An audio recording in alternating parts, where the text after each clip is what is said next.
അശ്വങ്കാവ് ഉത്സവത്തിന്റെ ഓരോ ദിവസത്തെ കാഴ്ചകളും മനസ്സിൽ നിന്ന് മായാതെ നിൽക്കുകയാണ്. താലപ്പൊലിയും ചെണ്ടമേളവും ദേവിയുടെ തിടമ്പേറ്റിയുള്ള ആനയുടെ എഴുന്നള്ളത്തും ഒക്കെയായി അവസാന ദിവസവും പൊടിപൊടിച്ചു. ഉത്സവത്തിന്റെ അവസാന ദിവസമല്ലേ, ഒരു നാട് മുഴുവൻ ഒഴുകിയെത്തിയ ദിവസം.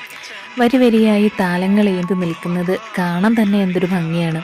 അതിന്റെ ഇടയിലൂടെ ദേവിയുടെ തിടമ്പുമേറ്റി ആനയുടെ എഴുന്നള്ളിപ്പ്. ആനപ്പുറത്ത് ദേവി എഴുന്നള്ളുന്നത് കണ്ടപ്പോൾ തന്നെ മനസ്സ് നിറഞ്ഞു. വർണ്ണവിസ്മയങ്ങൾ കൊണ്ട് തീർത്ത വെടിക്കെട്ടും കൂടി ആയപ്പോൾ മൊത്തത്തിൽ കളറായി. പിന്നെ ചെണ്ടമേളം, അതാണല്ലോ നമ്മളെ ഏറ്റവും കൂടുതൽ ആവേശം കൊള്ളിക്കുന്നത്. മേളം കൊട്ടിക്കയറുന്ന ഒരു സമയമുണ്ടല്ലോ, ആ താളത്തിനൊപ്പം ഒരു താളം പോലും പിടിക്കാത്ത ആരും ഉണ്ടാവില്ല. ഒത്തിരി സന്തോഷവും സമാധാനവും അതിലേറെ ഒരുപാട് പരിഗണനകളും കൂടി കിട്ടിയ ദിവസങ്ങളായിരുന്നു കഴിഞ്ഞുപോയത്. ഇനി വരാനിരിക്കുന്ന എല്ലാ ഉത്സവങ്ങളും അതിൻ്റെ എല്ലാ പ്രൗഢിയോടും കൂടി നടക്കാൻ ദേവി അനുഗ്രഹിക്കട്ടെ.